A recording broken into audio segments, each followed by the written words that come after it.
आज हम लोग क्लास 10th का जो चैप्टर 4 है यानी कि क्वाड्रेटिक इक्वेशन। तो क्वाड्रेटिक इक्वेशन से इस बार के जो एग्ज़ाम था सीबीएसई बोर्ड में, उसमें जो क्वेश्चन पूछा गया था वो क्वेश्चन का आज हम लोग सॉल्व करेंगे। तो इसको देखते हैं कि किस टाइप के ये सवाल थे और इसको कैसे हम लोग सॉल्व करते हैं। तो क्वेश्चन ये था पहला कि the perimeter of right triangle is 60 centimetre and it's hypotenuse is 25 centimetre. Find the length of other two sides of the triangle. Question ये है कि एक राइट एंगल ट्रायंगल है और जो राइट एंगल ट्रायंगल होता है वो इस शेप में होता है जिसका एक एंगल 90 डिग्री बनता है।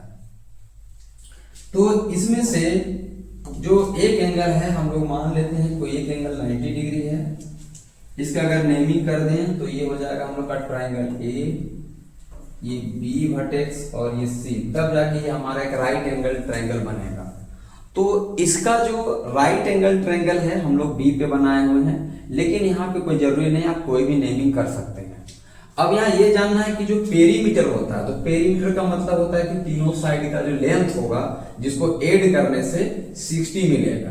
तो यहाँ पे हम लोग का जो हाइपोटेनस है वो 25 सेंटीमीटर दिया हुआ है, यानी ये जो हुआ हाइपोटेनस ये हम लोग का 25 सेंटीमीटर दिया हुआ है।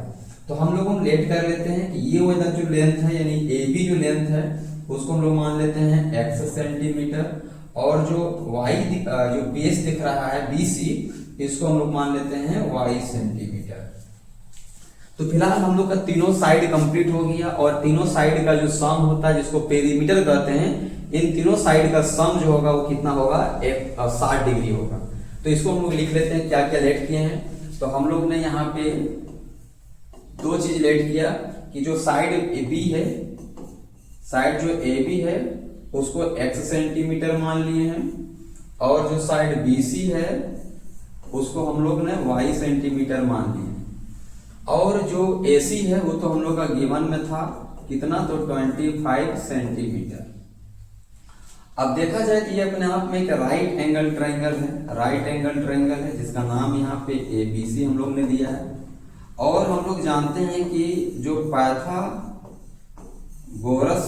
थ्योरम होता है, इस थ्योरम के अकॉर्डिंग टू इन तीनों के बीच का जो रिलेशन होता है हम लोग अच्छे से जानते हैं कि जो हाइपोटेनस होता है, हाइपोटेनस जो होता है वो बाकी दो साइड के स्क्वायर के सम के बराबर होता है।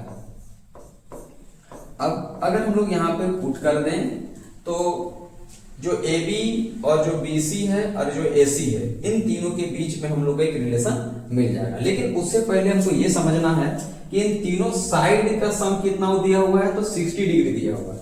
अगर हम लोग उसका यूज कर लेते हैं तो उससे हमको x और y के बीच का एक रिलेशन मिल जाएगा। वो रिलेशन क्या मिलेगा, तो अगर हम तीनों को जोड़ते हैं x plus y plus 25 centimetre, ये हम लोग का क्वेश्चन पे दिया हुआ है। अगर हम तीनों को जोड़ते हैं तो ये हम लोग का वैल्यू मिलेगा 60 सेंटीमीटर, 60 सेंटीमीटर, ये हमारा अकॉर्डिंग टू क्वेश्चन है। अब यहां देखा जाए तो x प्लस y जो है वो लगभग 60 माइनस 25 यानी कि 35 सेंटीमीटर। अब यहां अगर x का वैल्यू निकालते हैं हम लोग तो x का जो वैल्यू आएगा वो x इक्वल टू आएगा 35 माइनस y। तो इससे हमारा क्या हुआ कि x और y के बीच का एक रिलेशन हमको मिल गया।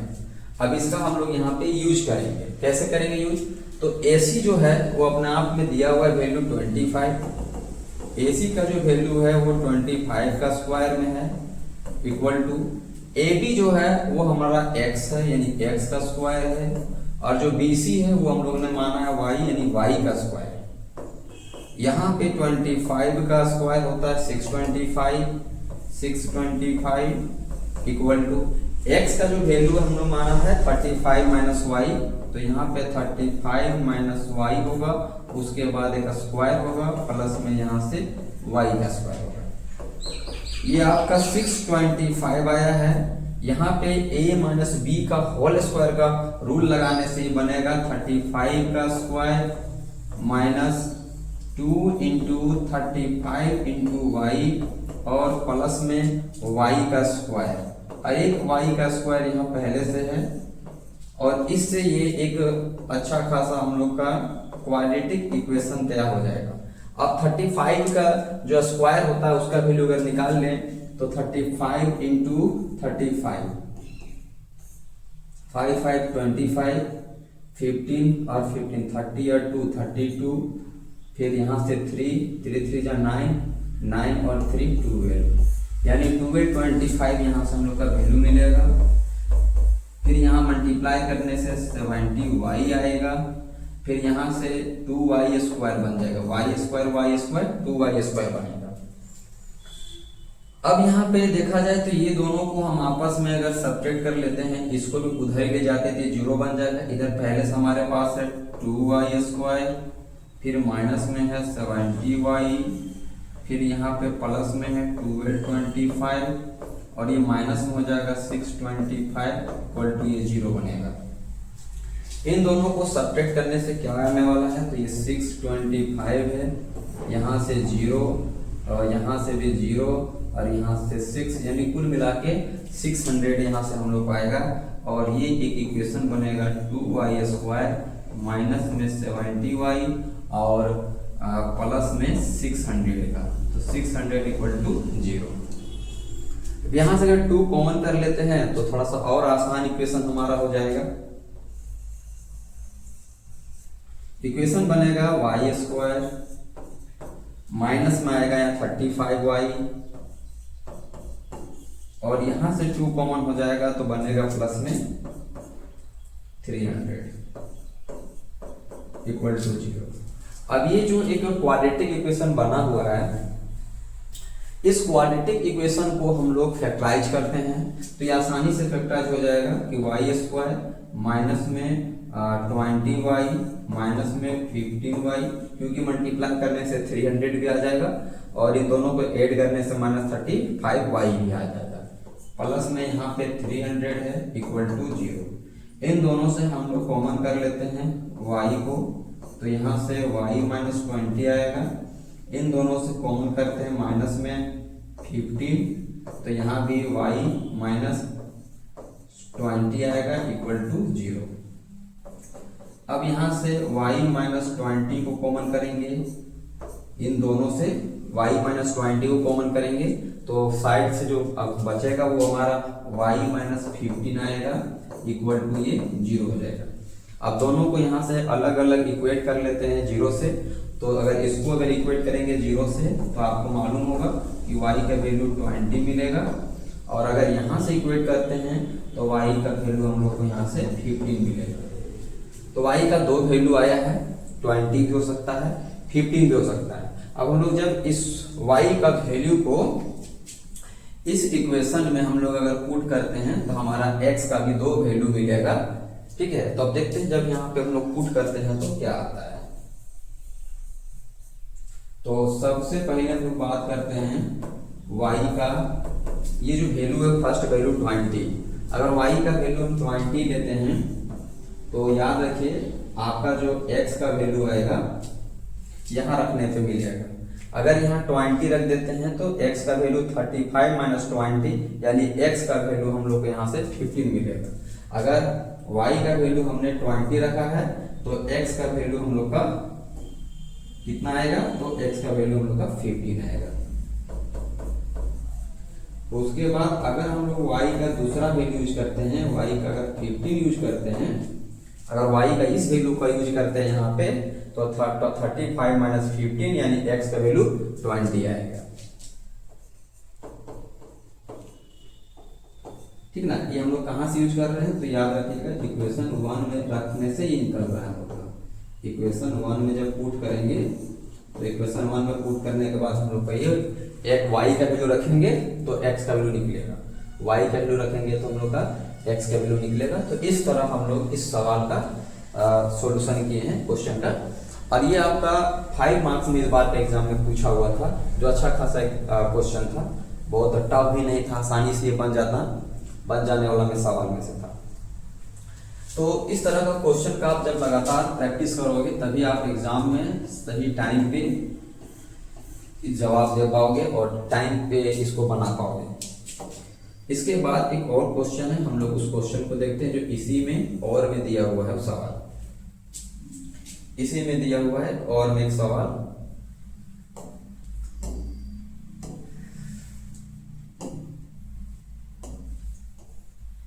ये हम लोग का एनसीईआरटी क्वेश्चन ही एकदम हूबहू दिया हुआ था।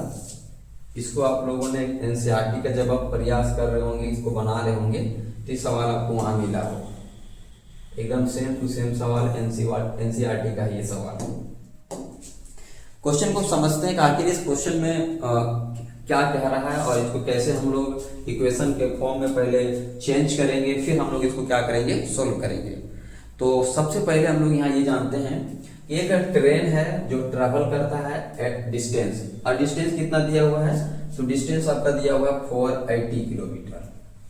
मतलब ये जो इसका बी नंबर है, इसका अगर हम सॉल्यूशन करेंगे तो इस क्वेश्चन में दिया हुआ है कि जो ट्रेन है वो 480 किलोमीटर का डिस्टेंस को ट्रेवल करती है ट्रेन, और जब वो यूनिफॉर्म स्पीड के साथ ट्रेवल करती है ना, यूनिफॉर्म स्पीड, तो फिलहाल हम यहाँ पे लेट कर लेते हैं कि जो यूनिफॉर्म स्पीड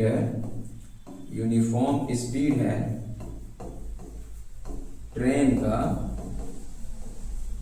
वो फिलहाल हमने माना है x किलोमीटर पर आवर।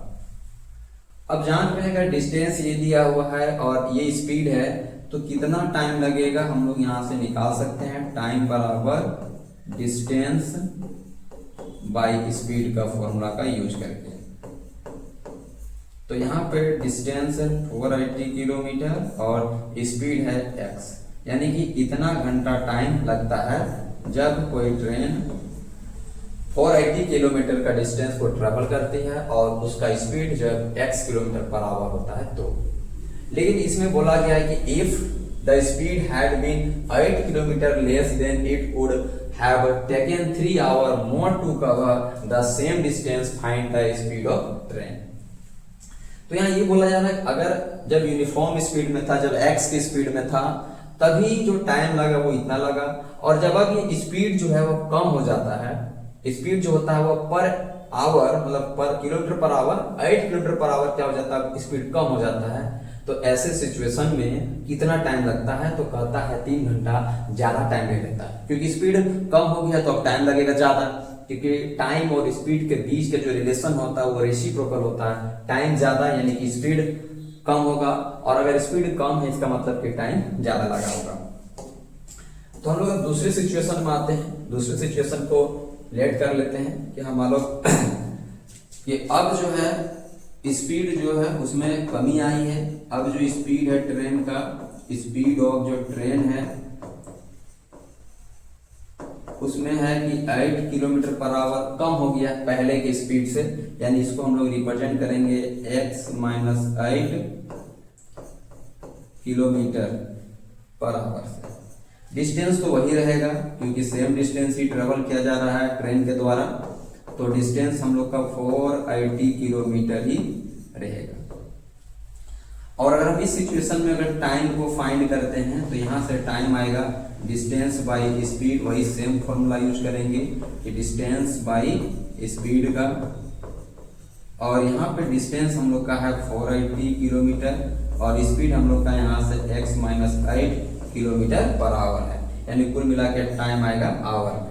तो एक सिचुएशन हम लोग का इस जगह पे है जब ट्रेन यूनिफॉर्म स्पीड पे चल रही थी, और ये एक सिचुएशन है जब train x kilometre per hour जब उसका स्पीड में कमी आया। तो ये दो टाइम हम लोग का है, और ध्यान देने वाली बात है कि इस सिचुएशन में टाइम ज्यादा लगा है और इस सिचुएशन में टाइम कम लगा है। तो इन दोनों टाइम का बीच का जो डिफरेंस है वो आपका दिया हुआ कितना, 3 घंटा है, क्योंकि ये ज्यादा 3 घंटा, ये मतलब इसकी तुलना में ये 3 घंटा ज्यादा टाइम लेता है। तो अकॉर्डिंग टू क्वेश्चन जब हम आएंगे तो हम यहाँ ये बोलेंगे कि जो ये वाला सिचुएशन था, ये वाला सिचुएशन जो है, इस सिचुएशन में और ये वाला जो सिचुएशन दिया गया था टाइम का, इस सिचुएशन में ये दोनों के बीच का जो टाइम है वो 3 आवर का डिफरेंस है, क्योंकि यही अपने आप में कुछ ना कुछ आवर में, जैसे अगर 10 घंटा ये ले रहा है तो ये 7 घंटा ही ले रहा है, जिसके वजह से हम बोलेंगे 3 घंटा का डिफरेंस आ रहा है दोनों में। अब इसको हम लोग सॉल्व कैसे करते हैं, तो हम लोग जानते हैं इसको सॉल्व करने का आसान तरीका। सबसे पहले यहाँ हम लोग नीचे एलसीएम लेंगे। एलसीएम होगा x इंटू एक्स माइनस 8 का, और यहाँ से जब ये मल्टीप्लाई होगा तो 480x आएगा, और ये नंबर जब इससे मल्टीप्लाई होगा तो 480 इंटू एक्स माइनस 8 आएगा। फिर यहाँ से हम ये बात करेंगे कि 480 इंटू एक्स है माइनस 480 इंटू एक्स, और माइनस माइनस प्लस हो जाएगा, 480 8 से मल्टीप्लाई होगा, तो यहाँ से रिजल्ट आ गया 0। 8 8 जा 64 का 4 6, और 8 4 जा 32, और 6 38, तो 3840 यहाँ से वैल्यू आ रहा है। और डिवाइड करेंगे, यहाँ से जब मल्टीप्लाई करेंगे ये x स्क्वायर आएगा, और जब x को 8 से मल्टीप्लाई करेंगे तो ये 8x होगा, इक्वल टू यहाँ से हमको मिल रहा है 3। तो ये प्लस नंबर, ये माइनस नंबर कैंसिल हो जाएगा। इस 3 को जब उधर मल्टीप्लाई करेंगे, इस 3 को जब मल्टीप्लाई करेंगे तो यहाँ आएगा 3 times of x square minus में 8x, और इधर का जो रिजल्ट बचेगा वो है 3840।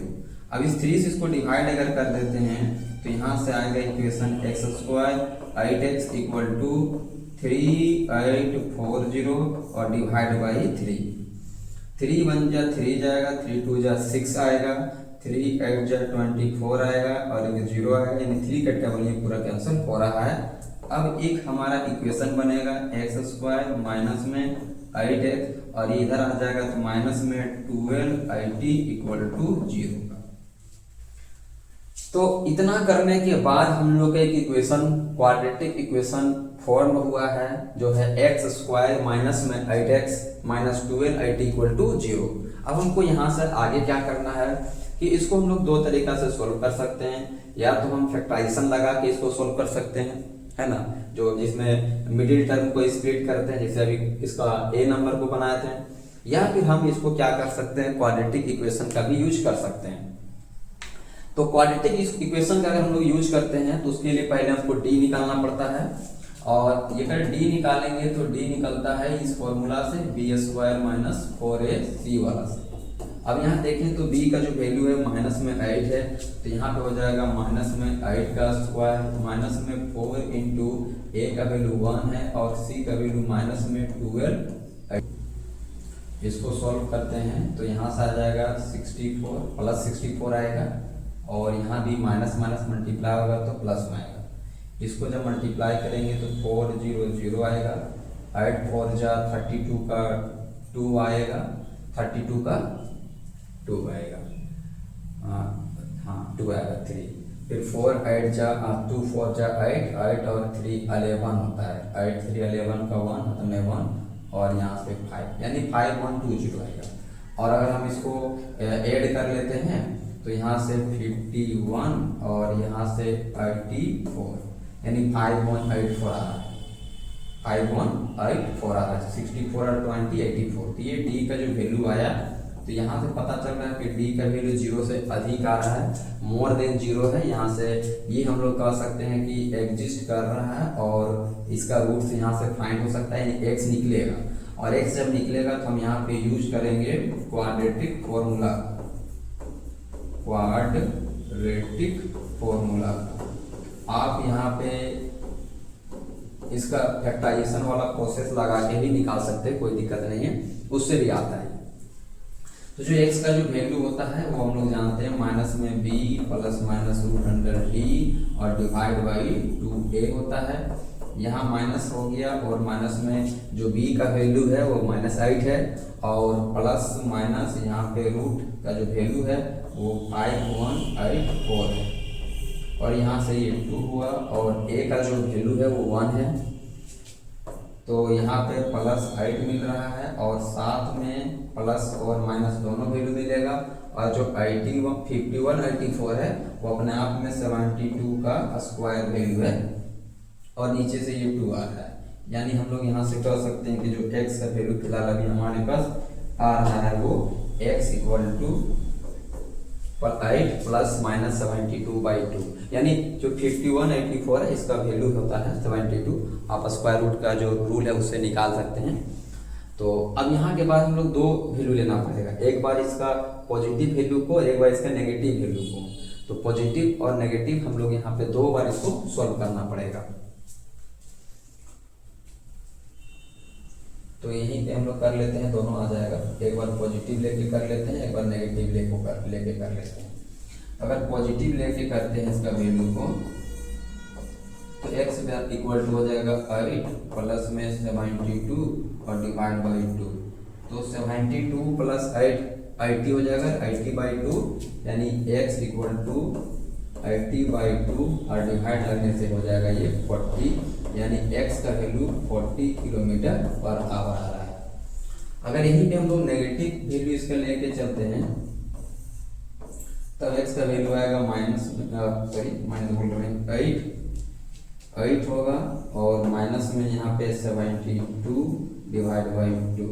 तो जब हम लोग यहाँ x से 72 में 8 को घटा देते हैं तो 64 आ जाएगा, है ना, 64 डिवाइड बाई 2। लेकिन दिक्कत यहाँ ये चीज़ है कि माइनस में आ रहा है, x का जो वैल्यू आ रहा है वो क्या आ रहा है, माइनस में आ रहा है। और ये माइनस वैल्यू को हम लोग क्या करते हैं, नेगलेक्ट कर लेंगे, क्योंकि स्पीड है तो जो स्पीड दिया हुआ है वो तो माइनस में होगा नहीं, ठीक है। तो ये माइनस में 32 आ रहा है, जो कि ये हम लोग का पॉसिबल है नहीं, इसीलिए इसका वैल्यू हम लोग ये निगलेक्ट कर लेते हैं। और x का जो हम लोग का वैल्यू होगा, जो x का मतलब जो ट्रेन का जो स्पीड होगा वो हम लोग का ये वाला वैल्यू होगा, मतलब ये वाला हम लोग का आंसर आएगा। और फाइनली हम नीचे लिख देंगे हम लोग कि क्या हुआ, तो जो find the speed of train होगा, तो स्पीड का जो मतलब ट्रेन का जो स्पीड होगा, जो ट्रेन का जो स्पीड होगा वो आपका 40 km/h के स्पीड में होगा। तो इस तरह से ये सवाल भी आपका उसी में था, बस और में दिया हुआ था सवाल, या A नंबर बनाए या फिर आप ये B नंबर बनाए। तो मेरे ख्याल से इससे पहले जो नंबर था, जो क्वेश्चन था, उसको बनाना थोड़ा ज़्यादा आसान था इसके कंपेरिजन में। आप यहाँ के बाद इसमें फैक्टराइजेशन रूल भी लगा के बना सकते हैं, आंसर दोनों में सेम ही आता है। चाहे आप फैक्टराइजेशन रूल से क्वाड्रेटिक फार्मूला को क्वाड्रेटिक इक्वेशन को सॉल्व करें या फिर आप इसका क्वाड्रेटिक फार्मूला का यूज करके बनाएं, दोनों में आपका आंसर सेम आएगा। फिर मिलते हैं नेक्स्ट